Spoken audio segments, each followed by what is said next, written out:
Well, good evening, everyone. I have to first off to apologise for my wife was going to come with me this time, but she had to actually have a nose operation. She had a long septum, and the surgeon, and she had to have it done. She did it on Thursday, and I should show you the before and after shots right now. She missed it, but her nose had to be rebroken. And as a result of that, she's looking not as well as she could. And so she said, "Oh, I'm so sorry, I would have loved her to come with me, but there may be another time in the future." Obviously, when I talk about marriage, people are going to have different opinions and different thoughts, and I by no means am an expert in this field. And there's going to be three things you could actually do or go away from here today. One is that you could say, I actually know more about marriage than Brett does, and that's okay. Second, you might say, actually, I'm doing really well on my marriage gig, and everything's hunky-dory, just affirms. Or three, you may go home with a helpful tip or a nugget that you go, actually, I can put that into practice. And we've got people who are newlyweds, and we've got people who are professional. And so we're going to have a variety of different things to discuss, and we're finishing about midnight tonight, so it should be all right. So just so you can go to sleep and then come back here in the morning. But what I'd like to share with you is try to keep the romance and the spark alive, and that takes intentionality. We've got a newlywed here, and they're all lovey-dovey and things like that. And then we've got, other couples that aren't even sitting next to each other. So, yeah. So, and the other thing I want to make sure that is that you can hold hands during it if you are sitting next to, but that doesn't mean you can hold hands and elbow at the same time. So he's talking to you. I can just see you. Just leave a little bit of a gap just there, just in case. So. Before I start most of my presentations, I usually ask and offer, is there any questions you'd like to have addressed? I might infiltrate into it. Are there some burning things that you might like about relationships, marriage? And it may not even be you. You might say something like, I know somebody who's actually going through this particular situation. But I usually offer it as just a start. Well, if there's nothing, that concludes. We'll just close in prayer. We'll have plenty of opportunities for Q&A and maybe some time at the end, and I'll go through as quickly as I can. And so then for those who are barracking for North Melbourne and Sydney, you might be able to get home most of the different day. Just a little bit on my family. I've been married for 25 years, which turns out to be 9,131 days. And we've been... Sorry? Sorry. It's something live. Pardon? It's as long as I've been alive. 25 years? Yeah, so... Yeah. I got married when I was about 10 years of age. Yeah. Really? Someone else commented about I looked young, and I said it's because I was I used lots of moisturiser, so it actually works out very well. And I've got three boys. I've got a 21-year-old and soon to be 22, and a 19-year-old and a 17-year-old, and they just we love doing life together. That's it down at Phillip Island. That's the photo down at Phillip Island. Down at the amazing things. Just we have a pitch and putt, or the mini golf, that's one thing, but we've also taken up bowling at the moment. 10-pin bowling is our new craving thing to do together as a family. So, I love doing life with them, and that's the reason why I can do what I do.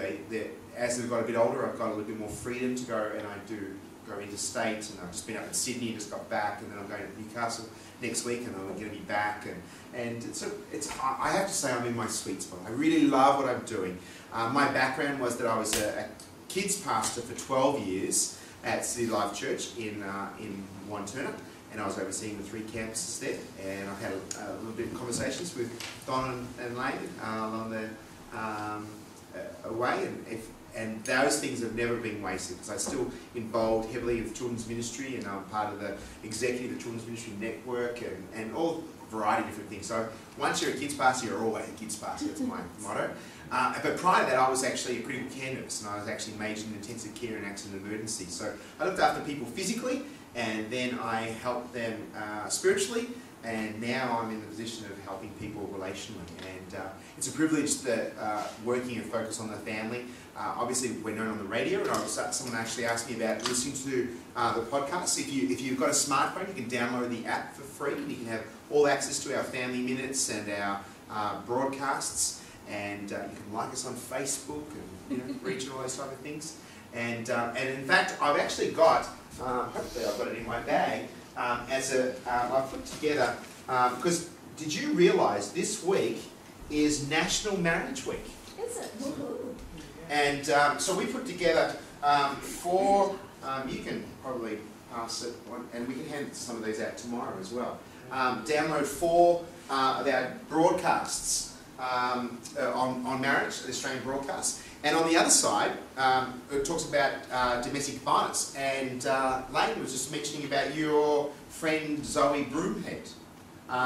She was one we interviewed. So there are 2 interviews that you can actually download at free of charge to celebrate Marriage Week.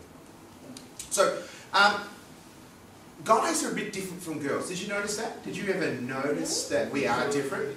And as you may have heard me speaking that I just recently lost 10 kilograms in weight. Prior to me losing 10 kilograms in weight, I would look in the mirror and I'd think that I was actually looking okay. But then when you lose 10 kilograms, you're thinking, I was really not looking okay. But guys tend to have a look at this perception in the mirror of this look in the mirror and they look really, really husky. Whereas women, on the other hand, think that they always look so fat. And I'm so fat. This thing that goes on in our head, it's just not quite right. It's called, morphing and dysmorphing and things like that. The other thing, the difference about guys and girls, is that the cost of our haircuts. My son has actually found a place that actually only charges $10. I mean, it actually shows that he only got a $10 haircut, but that's beside the point. And my wife, although this slide actually says a little bit that it actually was $55, my wife every 6 weeks goes to the hairdresser and she pays almost 3 times that amount to get rid of her Pepe Le Pew grey hair, she says. But guys are different from girls, as we know, and we've been studying. Men have studied this and have written a book. Would you like to know? The book is coming out at Christmas time, and it's volume 1, and this is a bit of a prototype of what it would look like of understanding women. And unfortunately, once it's been printed, it's out of date. Because just when you think you can understand your spouse, they change. They evolve into someone different. But that's the good thing, is that they do change. And it is very exciting to actually see them grow and change. But the one thing I can say about guys, we tend to like to fix things. Has anyone noticed that? We like to fix things. So I'm going to show you a little film clip, and you've probably seen it already before, but even if you haven't seen it, you'll think it's hilarious. If you have seen this before, it's well worth being reminded about how guys tend to like to fix things.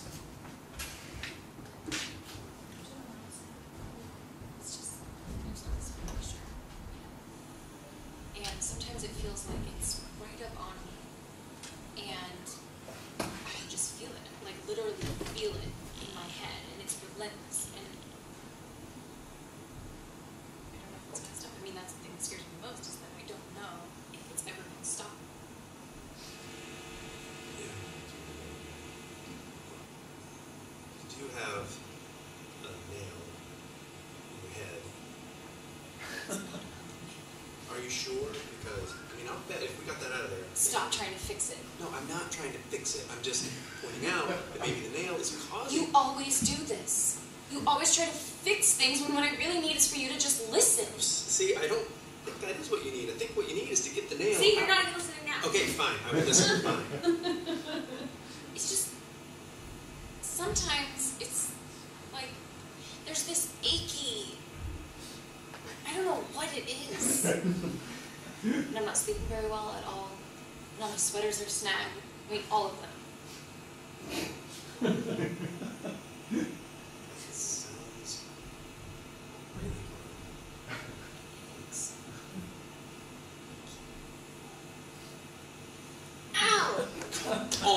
would just... Don't.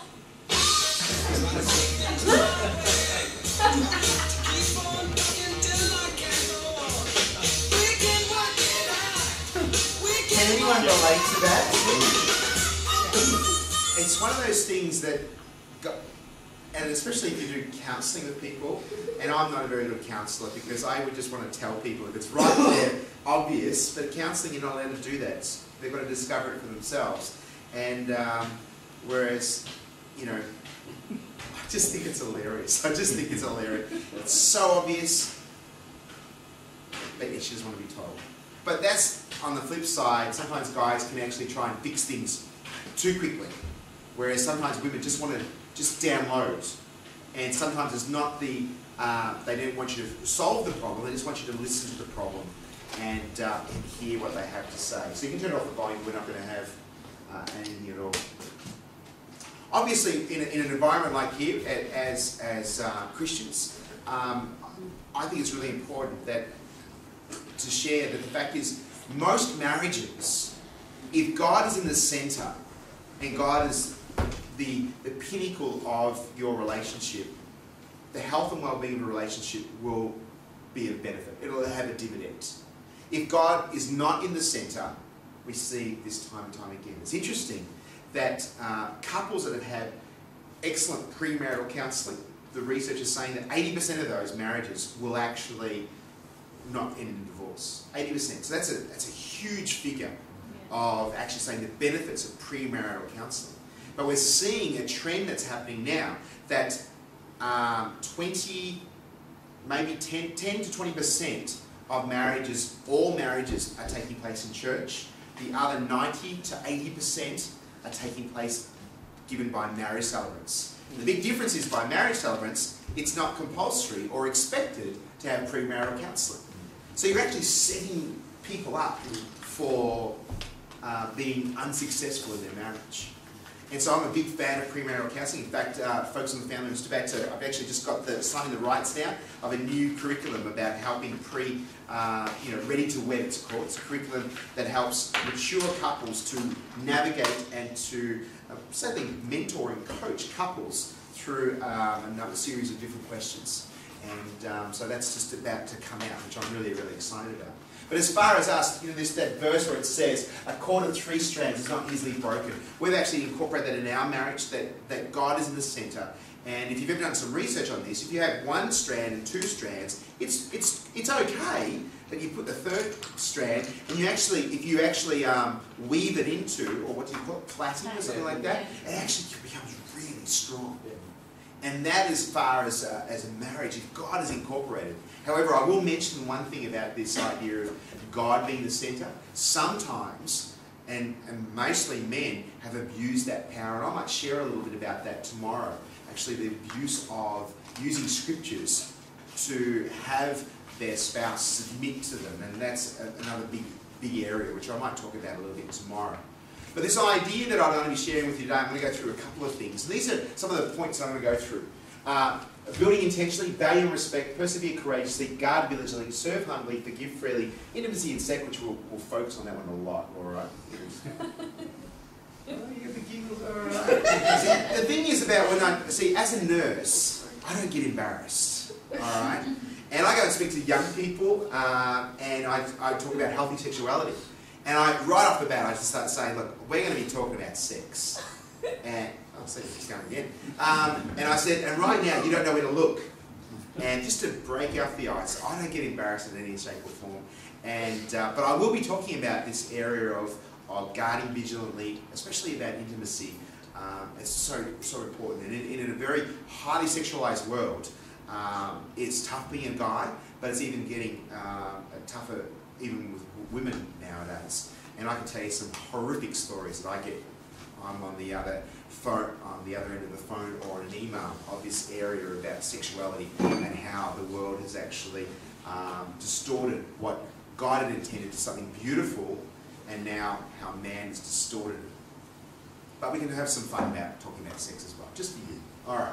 And then we're going to talk about enjoying each other and having fun. Alright. But so what we want to do is when we talk about building intentionally, we want to actually say that your relationship is worth building upon. And you can't just say, when you got married, it's going to happen.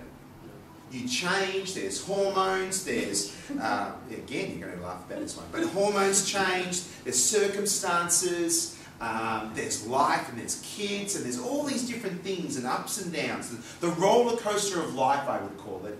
And it's important to know that you are always, when you're a couple, you are a family together, first and foremost.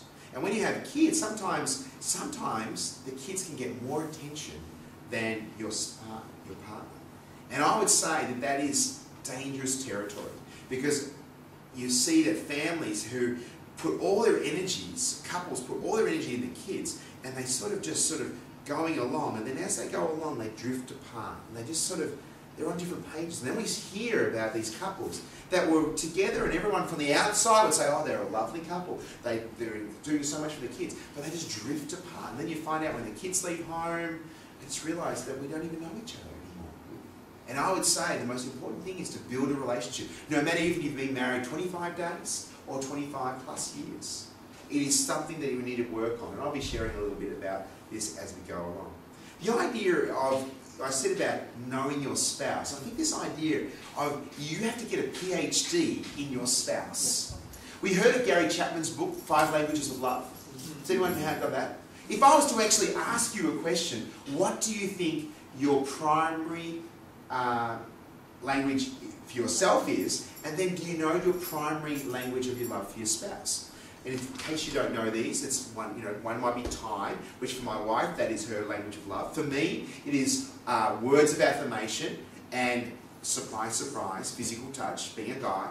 The other might be acts of service, and the other one might be just gifts. And I know that by my way of showing the love to my family, particularly with my wife, is I'll go out of my way and doing things. Like it's nothing for me. Like I just got home from church, and even though she's convalescing, I went to church tonight, my son was playing the piano. I was just saying to Peter, I'll tell you what, I'm a proud Papa Bear when my son, in front of 1,200 people is worshipping, and he's playing the keyboard, and with some solos in there, and I'm gushing.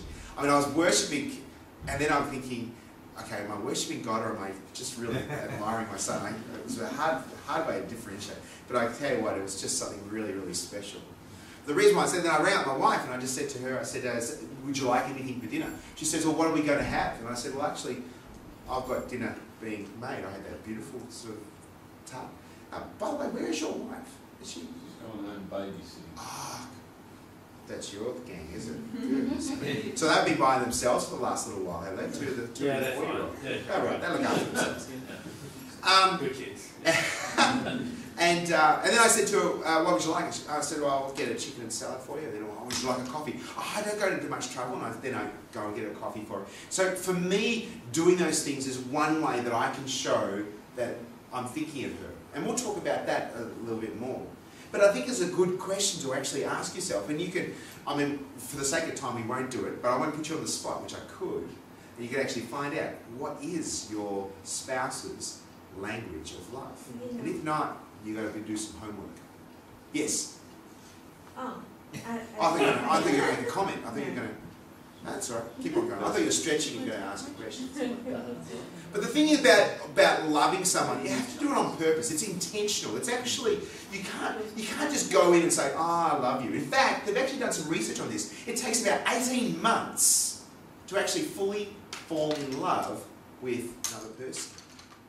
When people say love at first sight, well, scientists have now proven that you can't actually fall in love at first sight. You might lust after them in first sight, but you can't love someone. They've actually said it takes about 18 months to actually fully love somebody. And then as they go along, that 18 months may change. Or I remember my wife's mother, my wife's mother used to say, you can't really know somebody until you've seen the 4 seasons.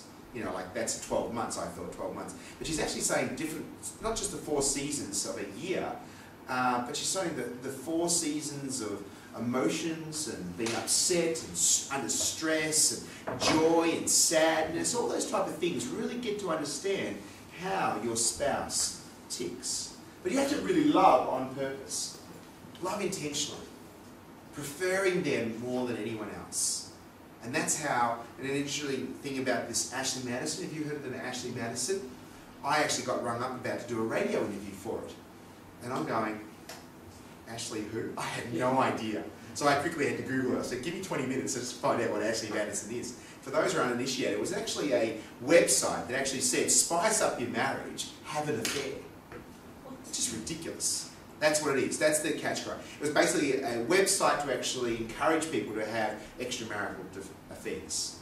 And then a hacker got into it and released all these names, and 3 million names have been aired, or 3 million plus. It's an incredible number. In fact, there was a lot of high-profile people, a lot of pastors. In fact, there was about apparently 3,000 pastors had to apologise on the weekend after it. So it's not just exempt. We think that this is a worldly thing. We're seeing this in Christendom as well.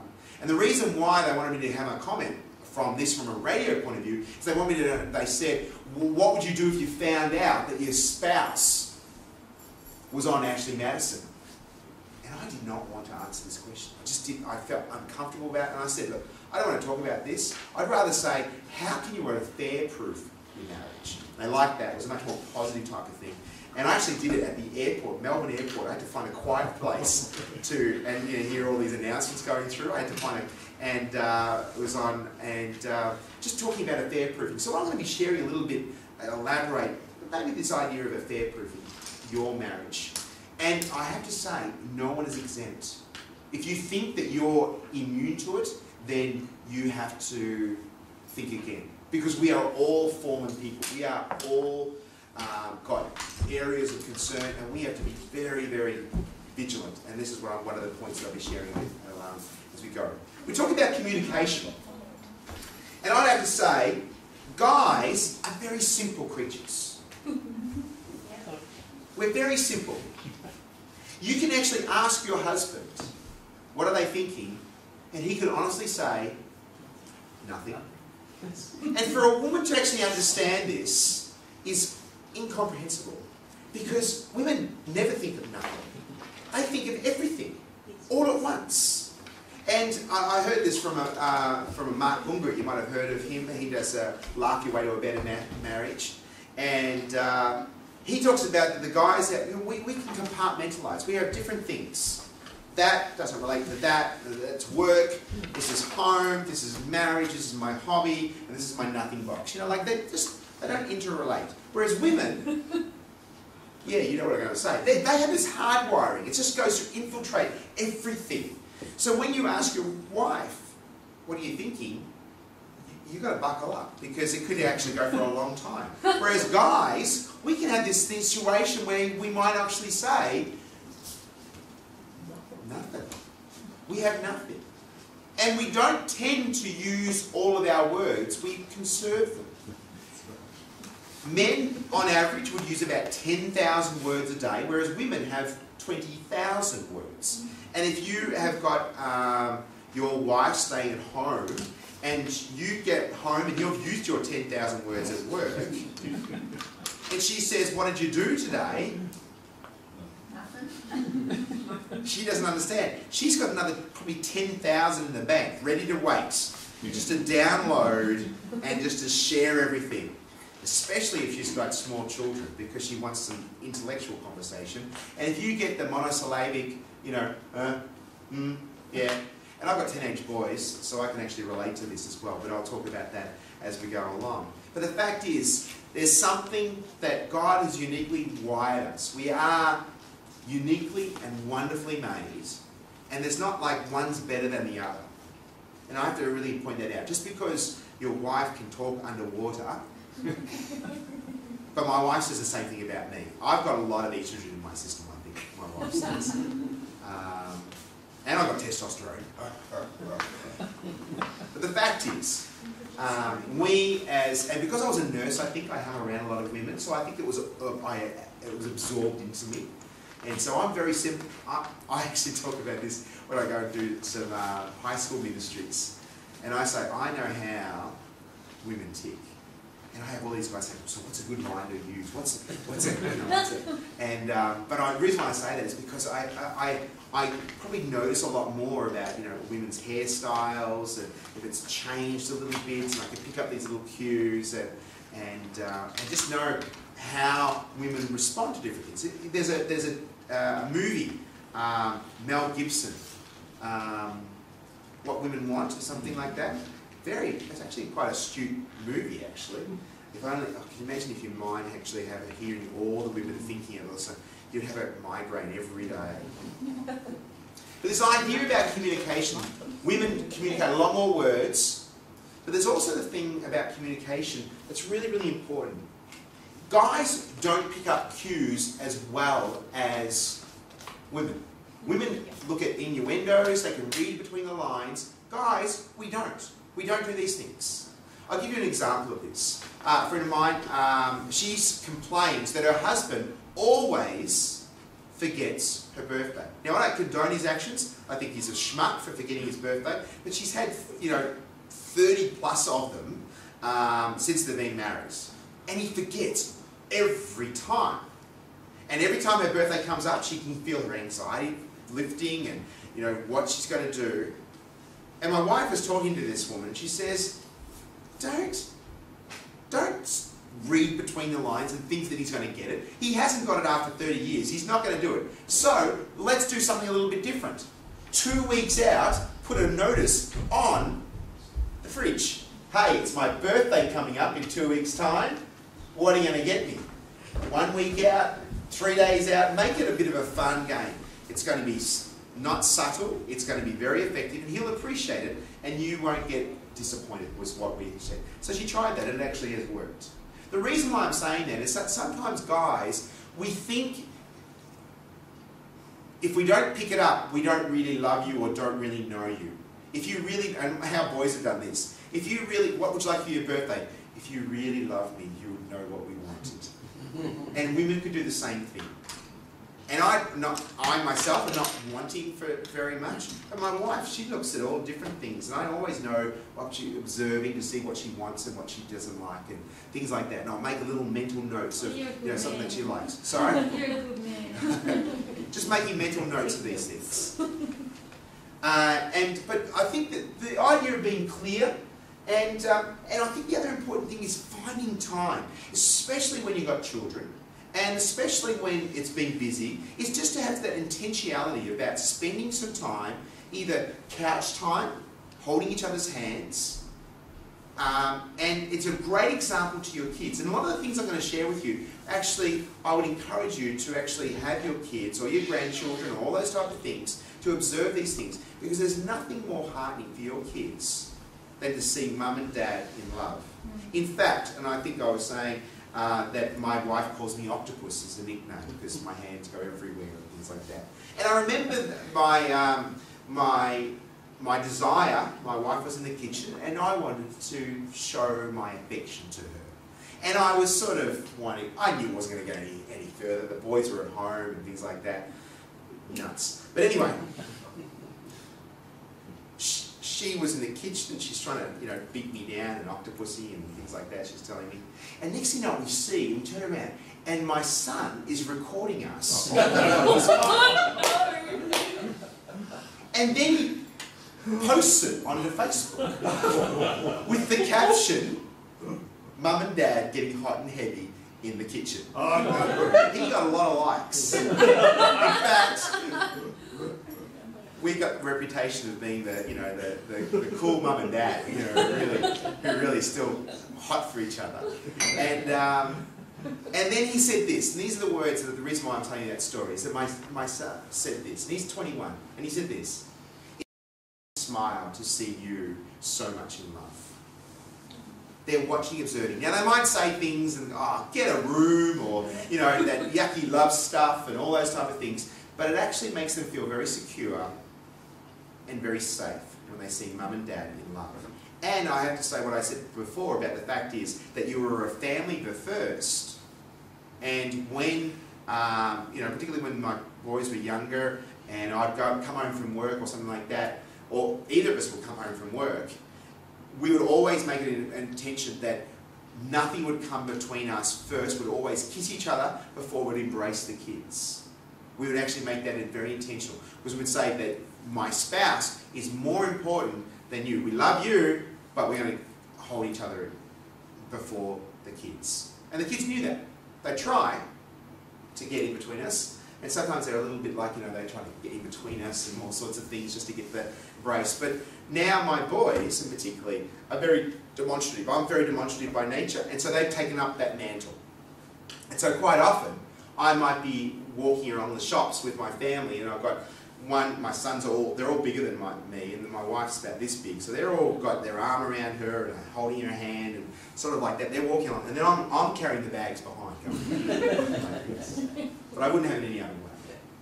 The other thing about this idea about listening, and again, I don't want to tell you how to listen 101, which is quite simply a skill that we all need to aspire to. But active listening means I'm making eye contact, I'm actually engaged with what you're saying, and I might be able to repeat what you actually have to say. Is this what I hear you saying? Oh, that must be really tough. Rather than coming into a solution or fix-it mode, and guys, we can tend to do that more than what our wives would like. And I think it's really important, and one thing that I've learned, and I know this is going to come as a big shock for you, but I have a tendency to talk too much. I know it's going to become a bit of a shock. You shouldn't laugh at that too much, Peter, I don't think. But I learned something when I was talking to a grade 6 kids, and I was doing CRE, and I said, "Oh, everyone be quiet." They all went like this. So, where did you learn that? And they said, "Oh, when we were in prep, our prep teacher taught us how to be quiet." And so now you might see me doing this, and I might do this when I'm talking to someone, just to remind me not to speak. And the bonus is, I look intelligent. So everyone can do that. Everyone try. Just do this. And everyone.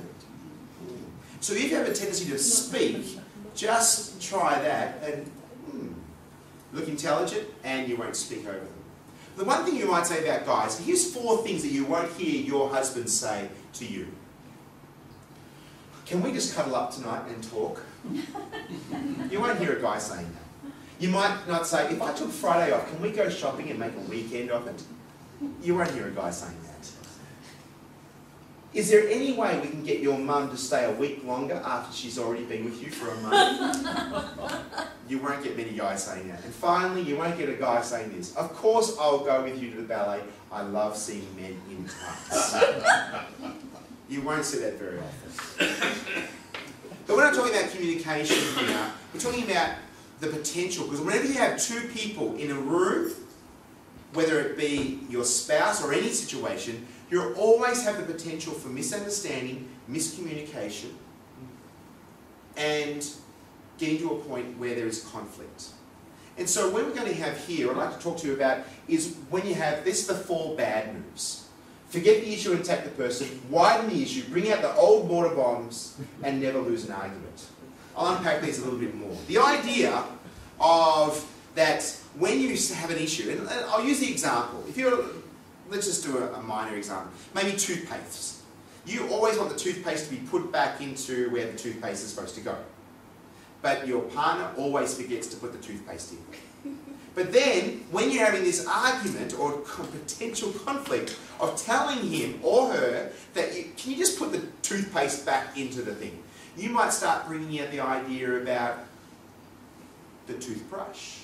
And then you start bringing the toothbrush, you start talking about your underpants that you left and not put it away. Then you might start talking about the towel and not talking about and you can see how the issue is just broadened. When the main aim was talking about the toothpaste, you start bringing other things in it. If you want the toothpaste issue to be dealt with, focus on the toothpaste and don't bring in the other things. The other things you want to do is you don't want to go and bring out the old things that happened 5 years ago when you said, 5 years ago you didn't, take out the trash and that really made me mad.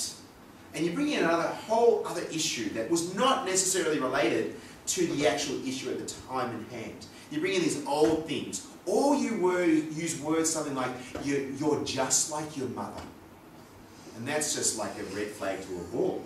Or you're just like your father. You bring in other things that aren't really helpful to the situation. And you also might have the idea that you may be 100% or even 90% right, but you just go at it just to prove a point. And that's unhealthy as well. Just because you can win the argument, especially if you've got better rhetoric, or you're louder, or better at vocabulary and all those type of things, and if you have a situation where you entrust yourself because you're a better speaker, then it actually quashes the other person. Now, obviously that can be in a situation, male or female, that sometimes they're better orators than others. But if you just go in for the sake of winning the argument, you're actually going to lose the argument at the same time. Because you might win the war, but there is going to be collateral damage. Does that make sense? So here are 4 things you might like to do about essentials to resolve conflict. One is, never go to sleep not talking. You've heard of the verse, don't let the sun go down your wrath. The one thing that I actually find that is not necessarily that you have to resolve the issue, but rather take the sting out of the battle. Take the heat out of the battle. We've got to a point where, especially after 10 o'clock at night, especially after midnight, your brain doesn't think as clearly. And quite often, a lot of conflict happens after 10 o'clock at night, and especially going towards midnight. And if you try and resolve the issue way past that, you're going to get into a situation where you're going to say things or do things that you may regret later on. So we've actually had that aha moment where we actually realised, hey, it's getting late. Why don't we just settle this and say, hey, we've got to agree to disagree. Let's take the heat out of the battle and we'll talk about this in the morning. And one of the things that we've actually found is that we, and especially husbands, we know when we've been in the bad books. We know. We can pick up the icy feelings in the room.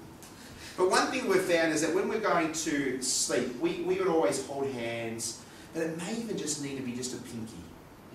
Or it may be just sort of a toe, just to say that, hey, we're still in this together.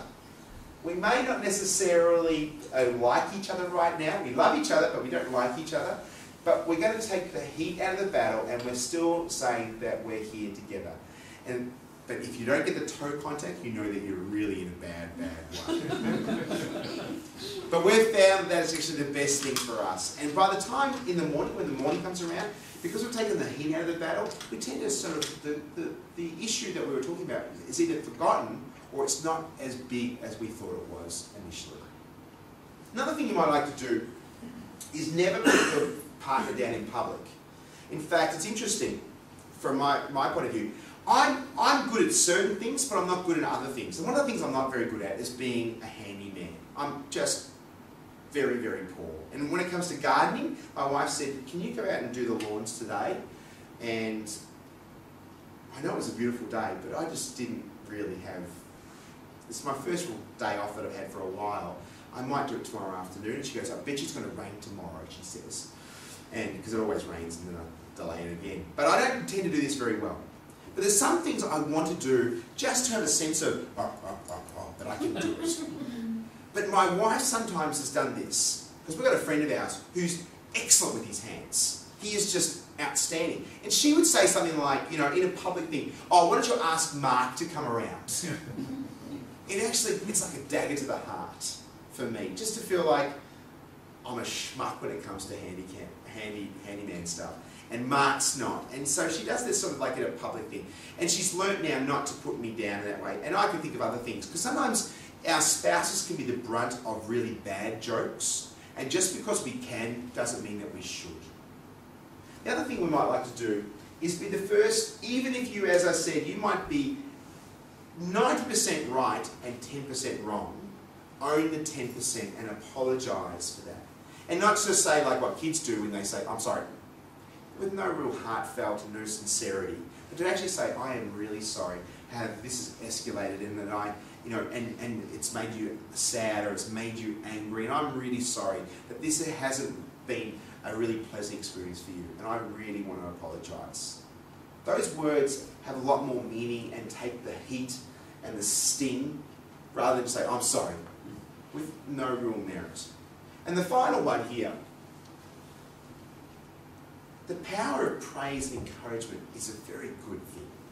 But we tend to sometimes look at, you know, small things and they can get bigger things, and we criticise those things more than praising the positive. And this works with parenting as well, and grandchildren and all those type of things. We actually have the power to positively enforce and encourage, put courage into people rather than tear people down. And this is particularly of interest and particularly important when it comes to your spouse. To criticise less and to praise more often. And it's amazing when you do that. You know, if you do one right thing, especially if you bought flowers or something, and your wife raves about it, guess what? You might want to do those flowers again because you knew it was good. Rather than say, remember when 2 years ago you gave me flowers? I miss those days. You know, you're looking at more negative rather than a positive. And it's amazing. Men particularly love this, and if it's about, especially our language of love, it actually does us a world of good. I showed this slide here. Try to resolve a conflict with your spouse when it's, late at night. It's not a good time to do. So I really encourage you to look at this. The other side of things is about, in Proverbs, it actually talks about this. Avoiding a fight is a mark of honour. Only fools insist on quarrelling. Sometimes people like to quarrel. My wife, before I got married, she was in a relationship with another guy for 2 or 3 years. And they always argued. And that's just the way they did life. And then when we started going out with, I'm a pacifist, and my wife would be ready to take on the battle. And I would actually just dumb it down. And she would find that frustrating. She realised how much she got used to having an argument as part of her relationship. Whereas here in Proverbs, which is talking about, it's actually good not to quarrel and not to fight and not to argue just for the sake of arguing. Another thing, the verse here in the Proverbs says, a gentle answer turns away wrath, but a harsh word stirs up anger. Sometimes we know how to push each other's buttons. If I was actually asking you, when you were growing up and you had brothers and sisters, you knew exactly which buttons to push. Does anyone know, could you relate to that? Or if you had your kids, you know how the kids can annoy and pick on. And I bet you, if I was actually asking you about your spouse, you could actually find out ways you could annoy, dig at them, and just to get a reaction, just because you can. But here, it's actually saying, when we actually not use our words, because our words can be very powerful. Obviously, you know that saying which says, sticks and stones may break my bones, but words will never hurt me. I don't know whoever said that, but they were stupid. Because our words have got so much more power in them. And we have to guard our words, guard the things that we say to one another. Oh, bless you. Thank you. Another thing we need to do about building intentionally in our relationship is to value and respect one another. When was the last time you said to your spouse, thank you so much, and fill in the blanks? I so appreciate, and you fill in the blanks. Are those words common in your household? Our kids need to hear those words as well. But in particularly in our relationships, sometimes we can easily take one another for granted. And we don't necessarily affirm and praise and encourage because we can take each other for granted. And you've heard that old joke where it says, I told you I love you when we got married, and if it's changed, I'll let you know. An 11-year-old boy was asked this question, what love is. And he says, if you love somebody and you really mean it, you've got to say it a lot. And I thought, that's really cool. 11-year-old saying, if you really mean it, we should say it more often. Those words should resonate. But we should show value and respect to one another. The other side of the thing is, we need to actually listen to one another and value opinions, especially a guy who tends to take charge type of thing. It's really good to actually say, what do you think? What are your thoughts on this matter? Rather than just assuming that whatever you say is right. Valuing each other's opinions is really good. And the final one is don't jump to conclusions, especially women. Women can jump to conclusions because their brain, they're just going through a whole lot of things, they come to a conclusion, whereas our guys, we might not, we don't tend to jump to conclusions. We don't go to the worst case scenario straight away. We tend to look a bit more, as general, we're actually more optimistic, whereas women can tend to be, and again, this is just huge generalisation, be a little bit more pessimistic and think of worst case scenarios. So guys, understand that women have a different way of understanding of love, and women have a different understanding of love for their husbands. And I can go into a little bit more about those details later on. Another thing about building intentionally in your relationship is this idea of persevering courageously, I call it. I mentioned a little bit before about the reason why I've gone on this diet. My wife has had like chronic fatigue-like illness. She came down to it in about January of this year. She was actually coming to help me as my sort of PA, as a volunteer. She quit her job last October, and I loved her being in the office and managing my calendar, because she could then blame, you know, only herself for me being absent a lot. It was really cool. But then January she came down with this chronic fatigue-like illness, and she was, you know, she just had no energy. She was coming down with a lot of other illnesses all the time, and she hasn't been able to come back to work for over 7 months. Just terrible. But in our whole history of our marriage, our 25 years, 3 years into our marriage, she was involved in a car accident. She was bedbound for 18 months. And then we were told after that we couldn't have children, that she was infertile. It's another little interesting journey. And then after that, then she had glandular fever, and she had it 3 times in a row over 4 years. And then she had, and so she feels like she should be put down by, you know, vet. You know, sometimes she feels like. So life has not necessarily been all, you know, roses for us in our relationship.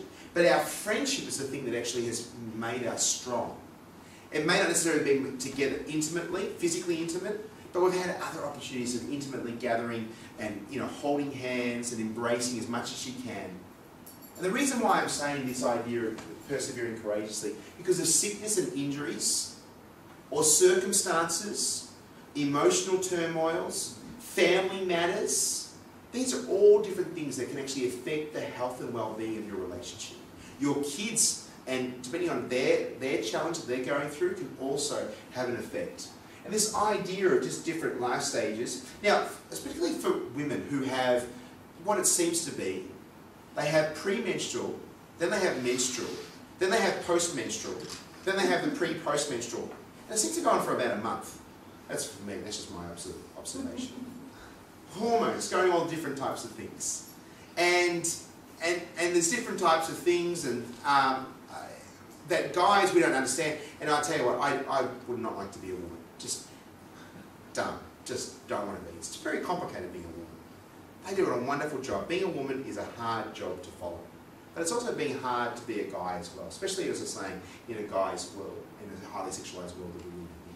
But all these type of things actually have an effect of potential for challenges, potential for not understanding, potential for not being empathetic, potential for not being sympathetic, or being patient and diligent and sensitive. All these type of things that we as, and particularly, you know, my wife, who's now just recently had surgery, like another thing on a long list of, you know, challenges that she's had. You know, she's got all bruising and her nose is all swollen and she's got discharge. It's not very pretty. In fact, I should show you the photo, which she would hate me to do, but I won't. And the reason why I'm saying all of that is that it's something that we have to be very sensitive to keep the spark going. If we have greater understanding of what's going on, it keeps our relationship alive. The other type of thing is that I mentioned about here is, particularly in a highly sexualized world, if you think that you're immune to having an affair, you're in problem. Because there's a lot of people, especially in the ministry, especially people who have served in it, and they, you know, like we talk about bucks, you know, blondes and power, they're the 3 big things.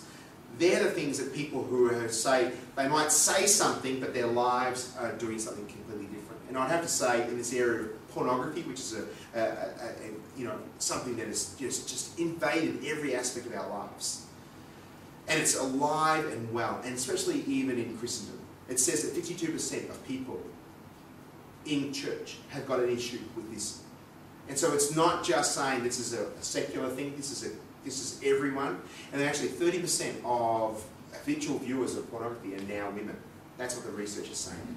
I'm still getting my head around that type of thing. But the fact is, we need to be very guarded and vigilant to say, I'm not going to place myself in a position that will even enter into my mind.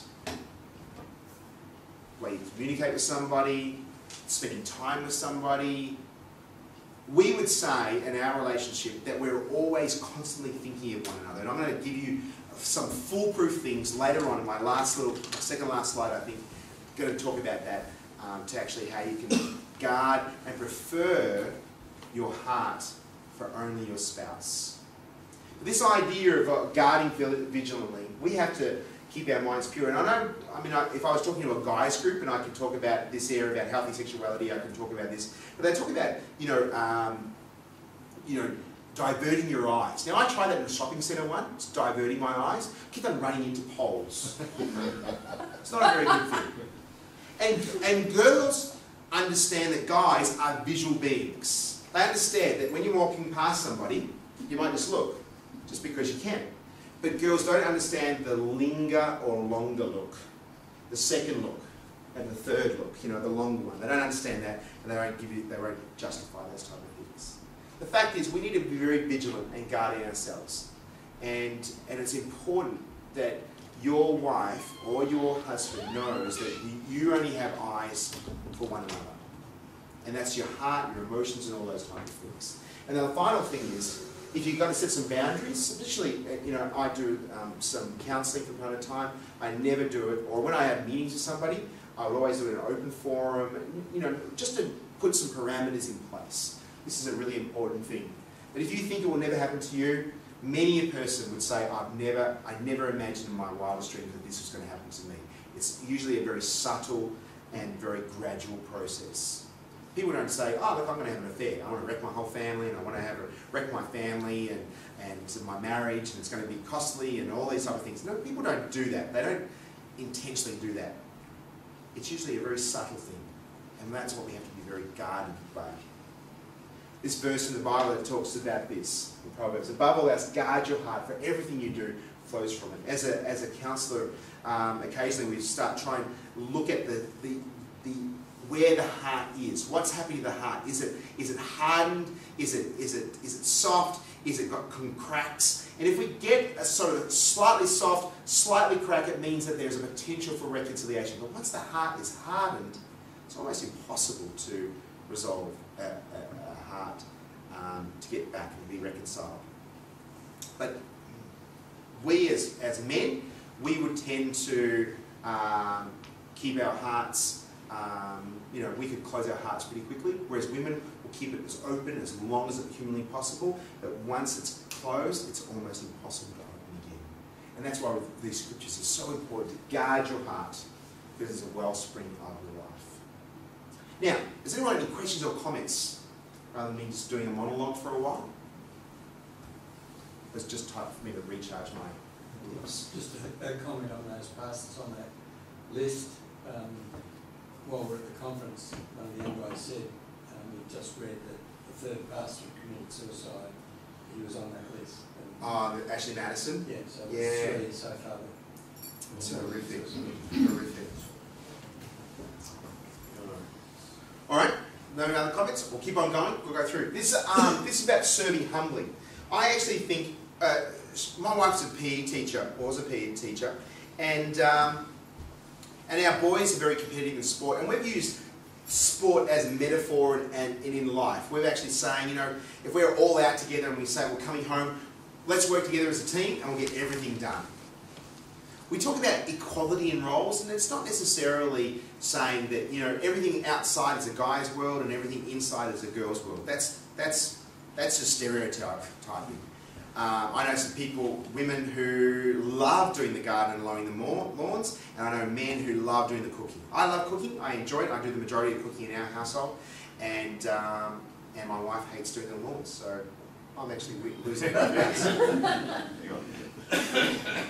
But the fact is, we need to serve together as a team, and it's actually not necessarily saying, okay, you do half an hour here, half an hour there, half an hour there. It's not necessarily about time. It's about sharing the responsibilities and working together. And basically in this idea, and I might talk about this a little bit more tomorrow, about serving wholeheartedly. How can I bring out the best in you? How can I serve you to give you a break? How can I serve you to actually bring out the best in you? They're the questions you need to ask. And this idea of here about, I remember seeing a little clip about a guy. I can't remember, I can't find it, but it's a really quite funny clip about a guy who tidied up the kitchen, and he climbed up, tidied everything up, and he's thinking, I'm going to get lucky today. I'm going to get lucky, really lucky. He had a big grin, and his wife comes home, and she's she's just gushing with love and affection. He's going, great. And she hops on his lap and he's going, beauty. You know, you did this and you did this. And he's saying, yeah, I did it. Yeah, I did it. Yeah. And then she hops off the lap and goes, I just want to thank you very much. I appreciate it. And he's going, what? If you go in with the attitude of giving to get, it's not the right attitude. It's actually, what can I give, not what I can get. And I've been guilty of this. I've actually thought, if I tick all the boxes, I might get lucky tonight. And that's not necessarily a good thing, because you don't know the circumstances, the day that your spouse has had. But I actually have to say that as I've gone older and wiser, I'm still a work in progress, as you no doubt know. We're all a work in progress. I can pick up different things. It may take a while, but I'll eventually get there. I realise it's just how I can serve, not from what I can get. Not ticking the... Because you just have to guard your motives. You've got to guard why you're doing something. If you're doing it just to get something in return, the motive is not pure. Alright, the other side of the thing is, now there are some situations that some situations are very, very difficult to forgive and forget. And I'm not going to go into great detail, but you can use your imagination. And there are some possibilities that even in the most horrific and the most silliest decisions that people have had, you can still live resolve these issues. You can resolve these issues. However, if you have and you hold a grudge, and someone has said, I am really sorry, please forgive me. If you use that as ammunition later on, you haven't really forgiven them. That's not a good thing. The other side of things you might need to do is that when you apologise, be sincere and find out how they approach things in a way that they need space. Now, I hate conflict. I just hate it. It irritates me. I like to resolve issues. And being a guy, I like to fix the issue straight away. Especially after I've said, I'm sorry. Because when I've said I'm sorry, I think that it should be forgiven and forgotten and let's move on. And so when I've said to my wife, and I often have to get in the situation, I've actually asked for forgiveness, and then I'll say, well, can we have a hug now? You know, like that makes me so I'm together, or get the little pinky or the toe. But the fact is, my wife needs to have some space. And, you know, I can't wait 10 minutes for her space. I need to resolve the issue straight away. But I'm learning and learning. After 25 years, you think I've got to get it now. I know that she needs to have some space. She's just processing, getting her mind right. But that has been a really important thing that we've found. It's just to give her some space, or him a space, but just to say, look, I need some time out, but we'll talk about this later. Just need some time out. There's some keys on how to build into your intentionality of your relationship, is to actually forgive and freely forgive. Now, we talk about this verse in 1 Corinthians. It talks about love is kind, love is patient, you know, like all these type of things. And always hopes, always protects, always, you know, those type of things. Now, when the Apostle Paul wrote this, it wasn't about marriage. Although we had this read out in our wedding. But it's talking about the fellowship of Christ and Christendom and all the people together. However, you can still apply this. You actually say, put it in the first person and say, am I persevering? Am I protecting? Am I someone of faith? Am I always trusting? Is my love not failing? Am I always seeking the hope about it? If you personalise those type of things, and in premarital counselling, you can actually put the other person, is your potential husband or potential wife, all of these things. And that's a really good, positive way of talking about those things. Now, just for you, we're going to talk about the fun thing. Alright, this is the important thing. Well, I could go on a long time with this, but the fact is, we're just different wired. And we might say that in a huge generalisation, men want intimacy more than women, but there are some other situations where it is the reverse. And but predominantly men want it. And then we talk about that men, you know, they say that you know, they're always thinking about it. Or I sometimes think about food. Occasionally. But the fact is, we are different ways. And I remember hearing by Alan Meyer, he used to say something like that. When you, guys, it's like they've got because of their testosterone, it's like they've got their engine going. It's just going constantly. Whereas women, they might have flat batteries. Or it doesn't even turn over at all. You know, like, that's the difference. Ours is going, and they're going, it's not working. That's a concern. Then there's the other concern is that the fact is that because of life in general, and kids and work and mind going on lots of different things, it can sometimes difficult that because of women's minds are thinking of a lot of other things, whereas a guy, we can just do that beautiful compartmentalization. Our work doesn't relate to this, and you know, like, and we could have a broken leg and the flu at the same time, and still would like to have sex. That's just the way that we are. And I can give you a lot of physiological reasons why that's the case, but the fact is, we don't have the other, you know, if you had a broken leg and, you know, the flu, you couldn't think of anything worse. The other side of things, and this is the interesting thing, is women pride themselves with being able to multitask. So if they have a headache, why can't they actually have sex at the same time? Because that's multitasking, isn't it? It doesn't work, but anyway, that's for another time. The fact is, for a man to actually feel loved is that they need sex. For a woman, they need to feel loved, they need to feel that security of that love. And sometimes we can't get it at the same time. You know, and you know, for me to feel loved, I'd like to have intimacy, physical intimacy, and for my wife to feel loved, she needs to feel secure and trusted. All these type of things, it can be very confusing. And the thing is, God has still created us, and it's a beautiful thing. It's something that's just wonderful. In fact, I was sharing a group and talking about that, you know, God has created it not only just for procreation, but for recreation, something to enjoy. It's a beautiful thing. And we're the only animals in the world that can actually enjoy it. And I had someone say, dolphins. And I said, what? Dolphins enjoy it. And I'm still trying to get my head, how do they know? And then someone said, turtles do as well. And I'm thinking, are you Dr. Dolittle?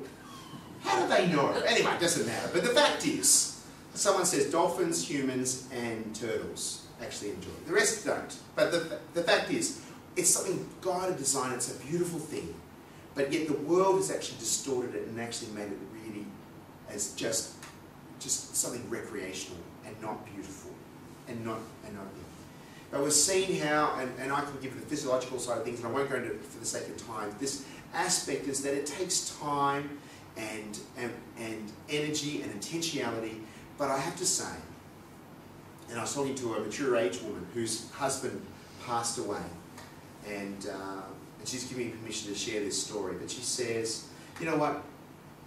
There's one thing that I regret. And she said that I didn't make love with my husband more often.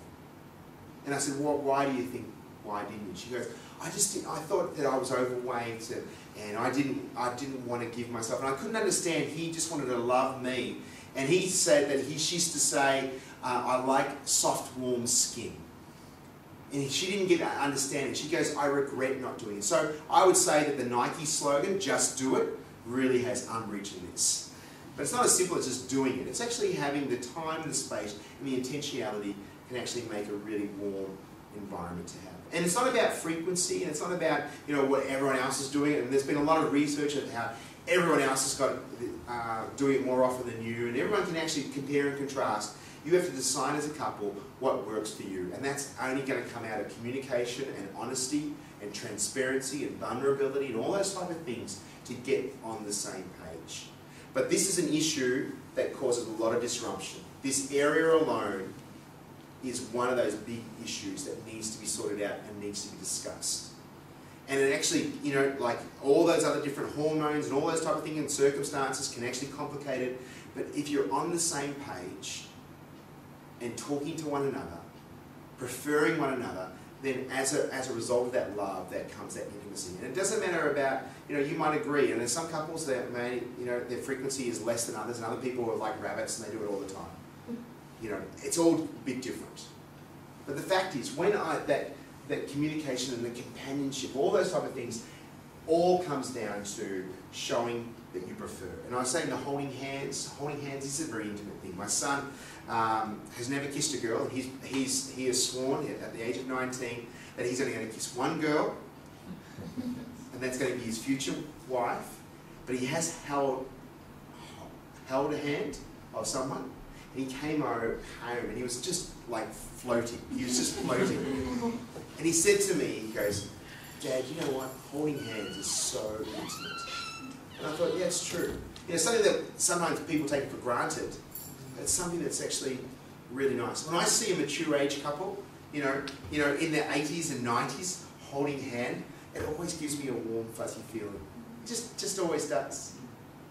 It just always does. And I think that's something that I think we as couples, especially those who are in Christendom, we should enjoy those small little acts of kindness.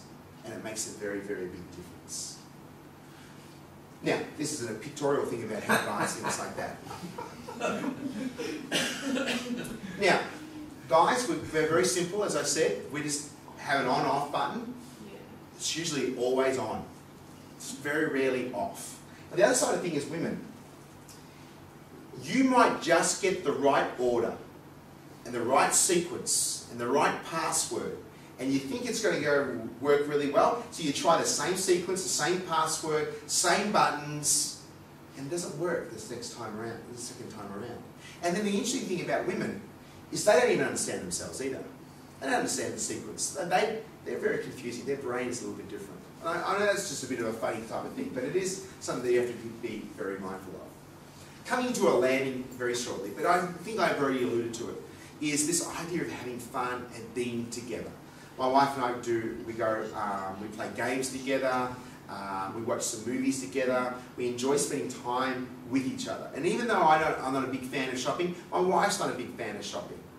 And, but I don't mind going around the shops and just doing a mooch. That's, you know, don't have to buy anything, just a mooch. One thing that we've just done recently is going around to op shops and buying old furniture, and she's reupholstering them and things like that. Just little things that we can do together. And I just watch her, you know, try and cut things out and make a mistake, and then she rips it all open and has to do it all over again.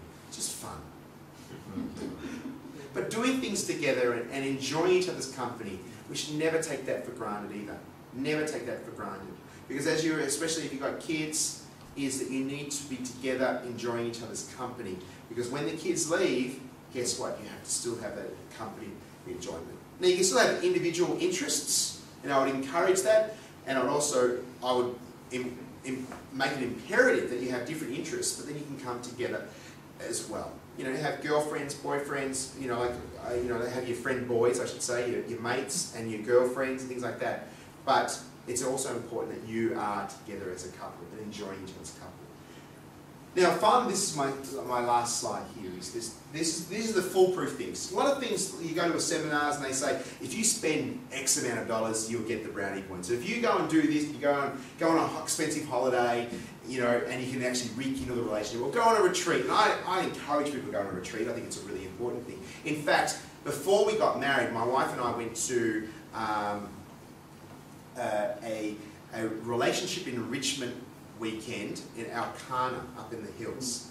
And interestingly enough, when we were at that, before we got married, we were actually prophesied over us that we would actually be speaking into people's marriages and speaking into people on parenting. So some 25 years later, that prophecy had come to pass. It was actually quite cool. But the fact is, you don't have to spend a lot of money.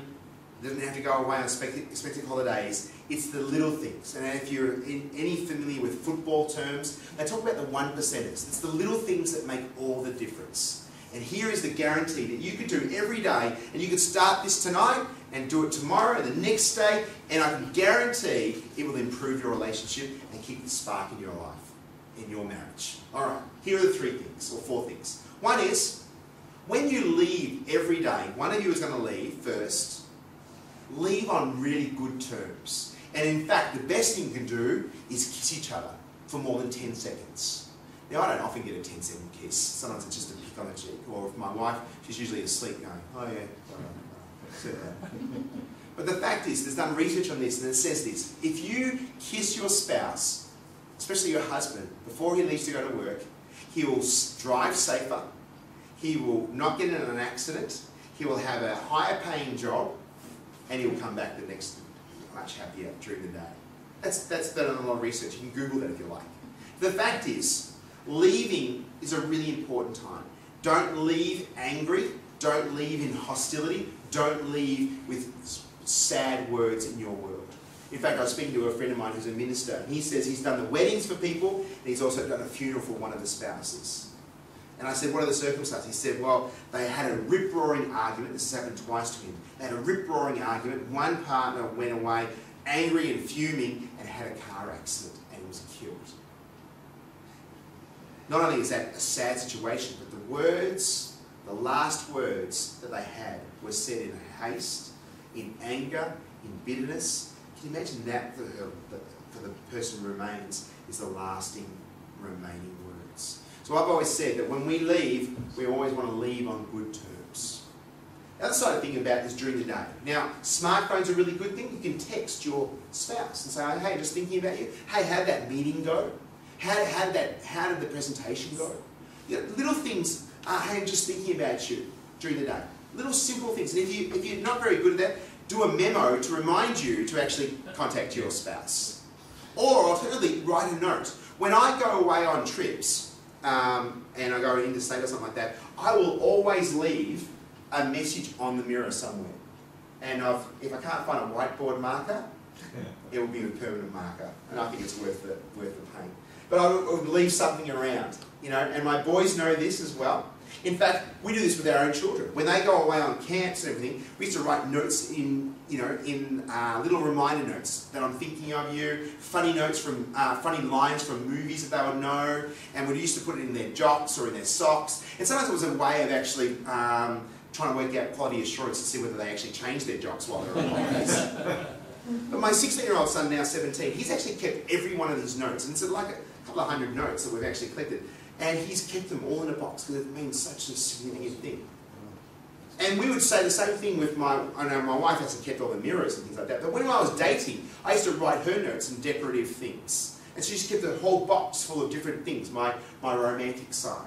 And I would probably say that I'm a bit more of a romantic just by nature. But the fact is, these little things, our boys, particularly our boys, are watching and observing. And guess what? My eldest son is doing exactly what I do.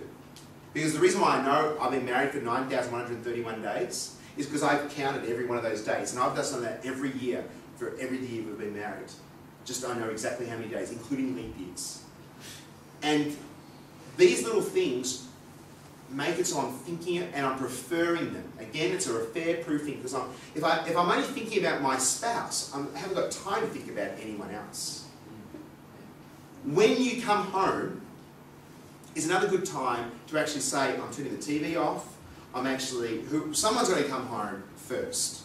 I, predominantly, when my wife has gone out somewhere, I used to do a little dance. I used to go, yeah. It's something I used to do. It was just a corny thing, but it would just say, I'm excited to be that you're home. We've also said that when anyone comes home, everyone comes out of their rooms, out of their man caves, or whatever it is, and we'd all come out, even if it's for 5 minutes, just to hear each other's stories. We're actually saying, you really matter, you're really important, and I'm actually expecting to hear from what your day was. We've done that with all of our kids. Anyone's gone out for anything like that, they have to come home. The other side of things about leaving and the returning side of things is that when our boys have known that when they leave, they have to kiss their mother before they leave. They've seen me do it, they have to do the same thing. Because my wife will always say, you're going to have a bad day. And our boys have actually gone off to uni, driven out, and then you see the car coming back, running in, the engine's still going, running inside the house, giving mum a kiss, and then going back. And they say, I'm only doing that because I don't have a bad day. And they'll also do it when they come home, even if it's 12 o'clock at night, and we've actually had a curfew, even our boys are older now, they still have a curfew. And they can stay out later, but they have to let us know what they're doing. But they'll always let us know what they're doing. And they'll actually give us a call or a text.